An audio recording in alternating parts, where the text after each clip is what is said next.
Be me. 26-year-old Femanon, work as a social worker, literally get paid to fix broken people, or at least try to.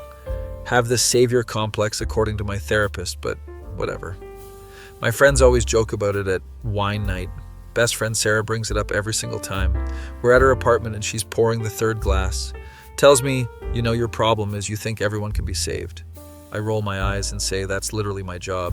She laughs and says, no, I mean, in your personal life, you always date projects. My other friend Monica chimes in and agrees, starts listing my exes like she's reading a case file, mentions the unemployed musician, the guy with anger issues, the one who lived with his parents at 30.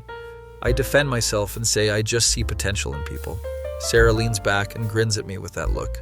The look that means she's about to say something stupid. She goes, I bet you couldn't fix a real lost cause though. I ask what she means by real lost cause. Monica jumps in and says, like a proper NEET, someone who's completely given up. I tell them that's actually sad and not something to joke about. Sarah waves her hand dismissively and says, no, but seriously, I bet you couldn't do it. Now I'm interested because I don't like being told I can't do something. Ask what exactly she's proposing. She sits up and gets this mischievous look. Says, my boyfriend's roommate, total shut-in, hasn't left the apartment in months, plays video games all day. I've heard about this guy before in passing. Sarah's boyfriend, Mark, complains about him not paying rent on time. I ask what the bet is. Sarah grins and says, you get him out of the apartment, socializing, maybe even on a date with someone, and I'll pay for our next girls' trip. Monica gasps and says, wait, are we talking about the Hawaii trip? Sarah nods and says, full payment, flights, hotel, everything. I'm skeptical and ask what I get if I lose. She thinks for a moment and says, you have to admit that not everyone can be fixed and stop dating projects for at least a year. Monica is already laughing. I consider it because free Hawaii sounds amazing.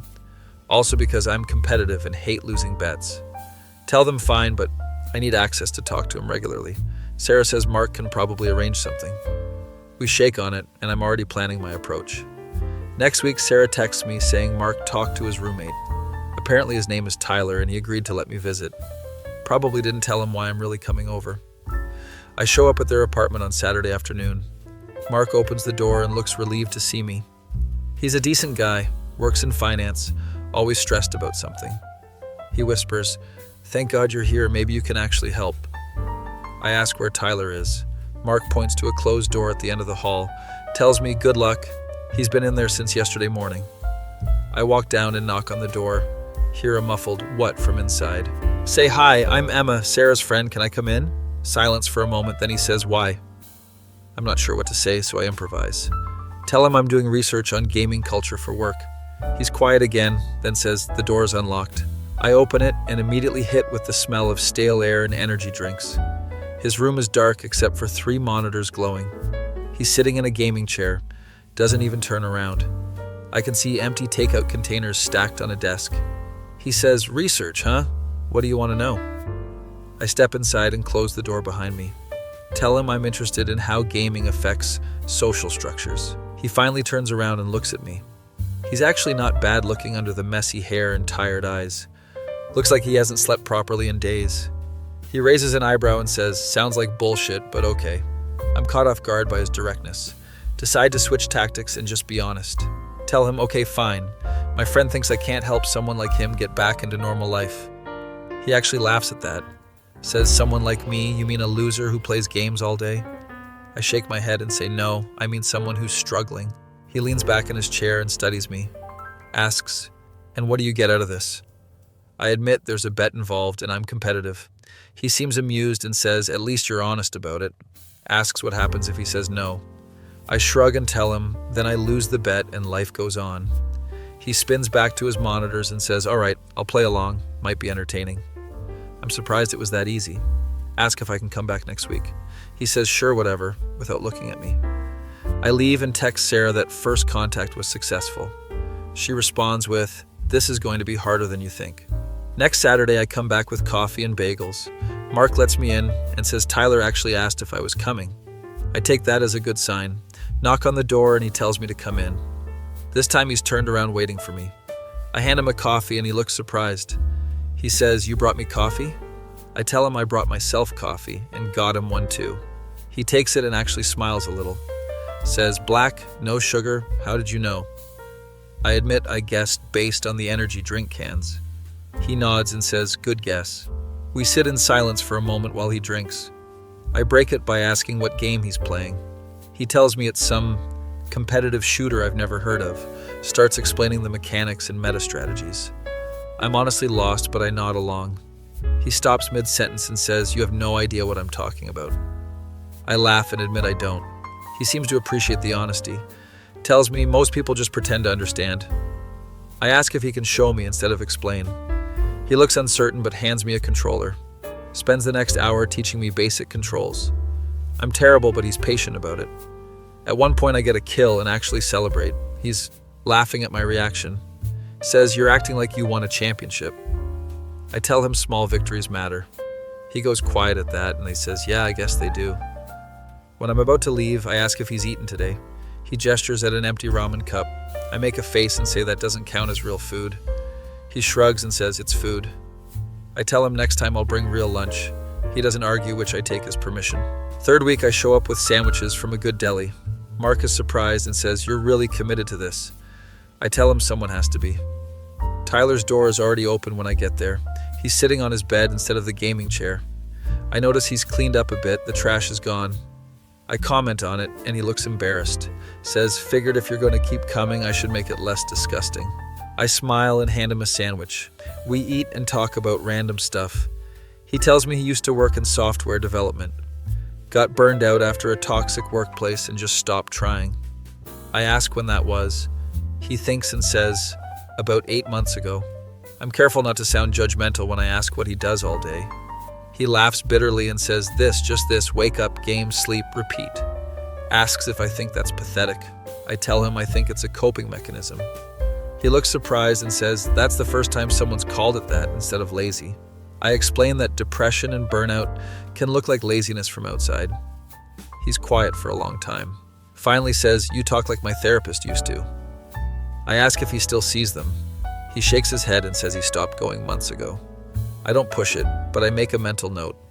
Before I leave, I ask if he wants to maybe sit in the living room next time. He tenses up and says, why? I tell him just for a change of scenery. He says he'll think about it. Week 4 and Mark texts me before I arrive. Says, I don't know what you're doing, but Tyler came out for dinner last night. I'm genuinely happy to hear that. When I arrive, Tyler is actually in the living room. Sitting on the couch, looking uncomfortable, but he's there. Mark excuses himself to give us space. I sit down and ask how it feels being out of the room. He says, weird, like I forgot how big the apartment is. We talk, and I notice he's more engaged today.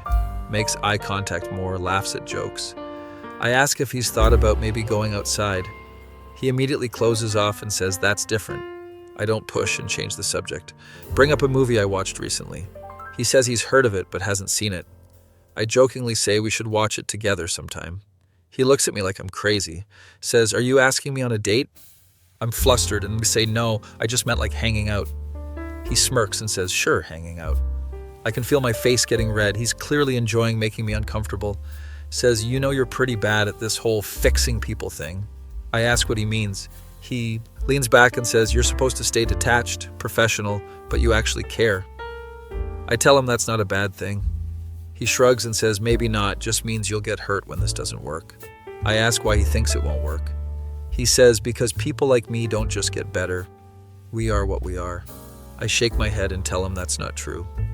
He doesn't argue, but I can tell he doesn't believe me. When I'm leaving, he says, hey, Emma. I turn around. He says, thanks for trying anyway. I tell him I'm not trying. I'm succeeding. He just can't see it yet. Week 5, I show up, and Sarah texts me asking for an update. Tell her he's made progress, but not enough for the bet yet. She sends back, TikTok, you've got 2 months left. I forgot we put a 3-month time limit on this. Mark lets me in and whispers he showered today without me asking. I give him a thumbs up. Tyler's in the living room again, this time looking less uncomfortable. I sit down and notice he's wearing clean clothes. I compliment him, and he looks embarrassed. Says, don't make it weird. I laugh and promise I won't. We're talking about video games when he suddenly says, I've been thinking about what you said. I ask which part. He says about coping mechanisms in depression. Tells me he looked up his old therapist's contact info. I try to stay calm, but inside I'm celebrating. I ask if he's going to reach out. He says, maybe, I don't know, feels like admitting defeat. I tell him it's the opposite of defeat. He considers this and nods slowly, says, "You're weird. You know that?" I ask what he means. He says, "You barely know me, but you're here every week acting like you care." I tell him I do care. He looks uncomfortable and changes the subject, asks if I want to play that game again. I agree, and we spend the next hour gaming. I'm better this time, and he notices. Says, "Have you been practicing?" I admit I downloaded it and played a few times during the week. He seems genuinely touched by that. Says, "You practiced a game you don't even like just to play with me?" I tell him I wanted to keep up. He's quiet for a moment, then says, "You're really serious about this bet?" I tell him it stopped being about the bet a while ago. He looks at me with this expression I can't read. Week 6. Monica texts me asking how Project NEET is going. I tell her I hate that she calls him that. She says sorry but wants to know if I'm winning. I tell her progress is happening but slow. She says, Sarah's already booking the Hawaii trip, right? I tell her to have some faith. When I arrive, Tyler is actually waiting by the door. Mark sees my face and grins. Tyler says, "Thought we could go outside today." I'm shocked and try not to show it. Ask where he wants to go. He shrugs and says, "I don't know, you pick." I suggest the coffee shop down the street. He looks nervous but agrees. We walk there in silence. I can tell he's uncomfortable with all the people around. Keeps his head down and hands in his pockets. We get to the coffee shop and order. Sit at a corner table away from the crowd. He says, "This is harder than I thought it would be." I tell him we can leave if he wants. He shakes his head and says, "No, I need to do this."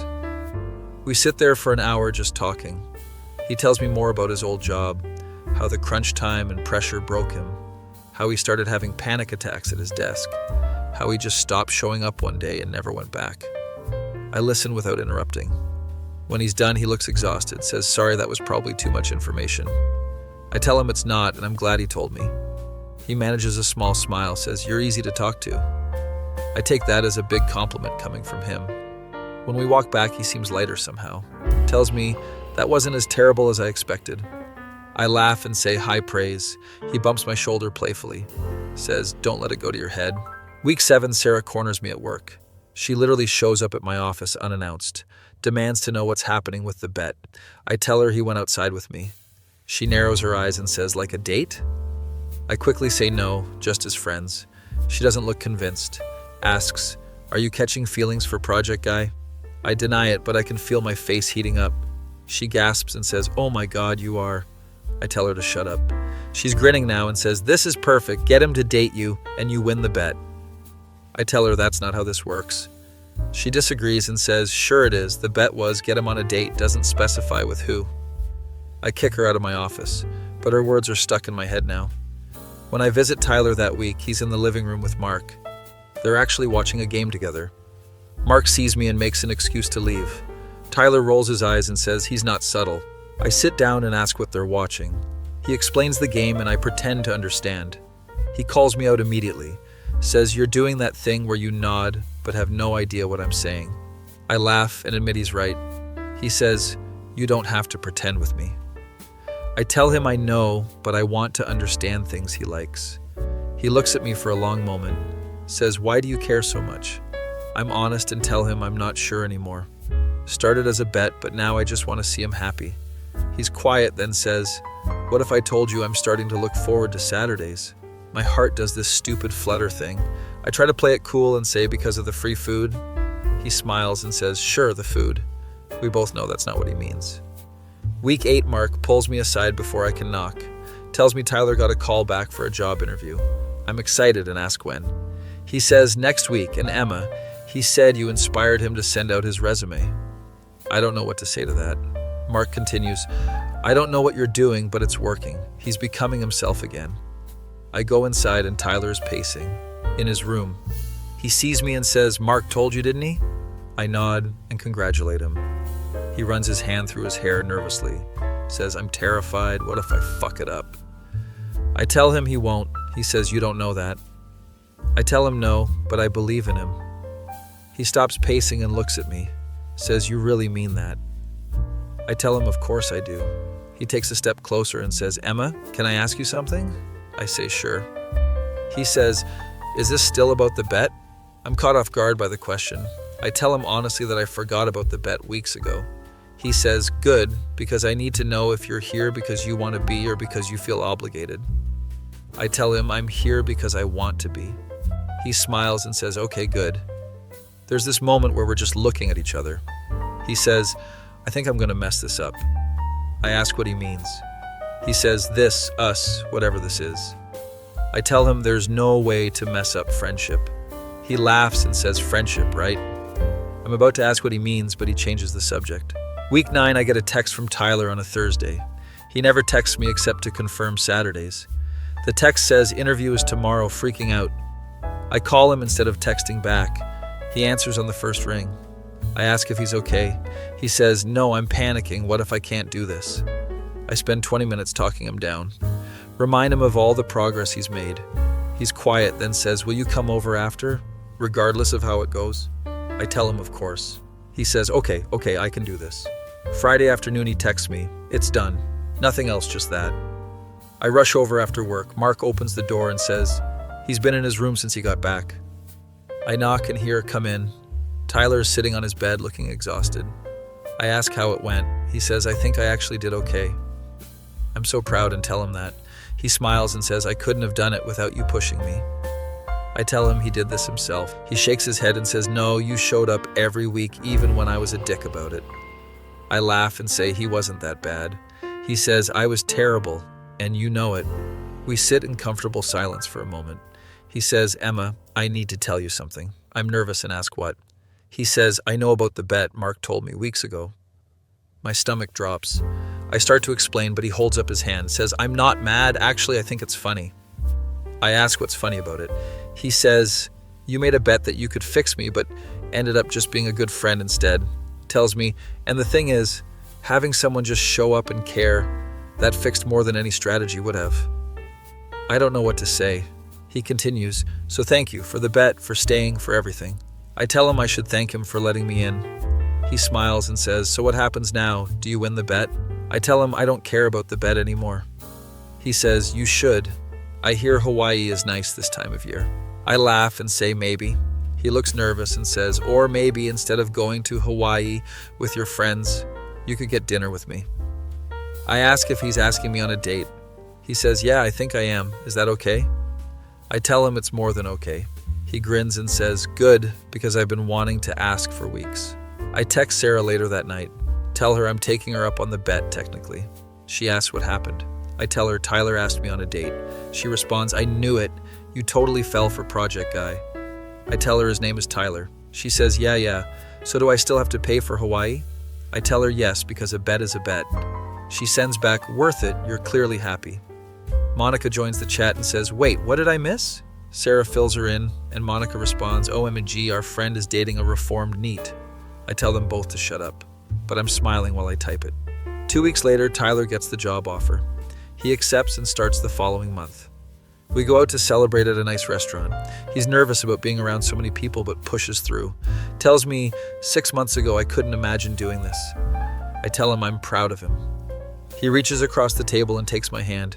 Says, "I'm proud of me too." We end up officially dating after that. Sarah and Monica meet him at a group dinner. They grill him with questions.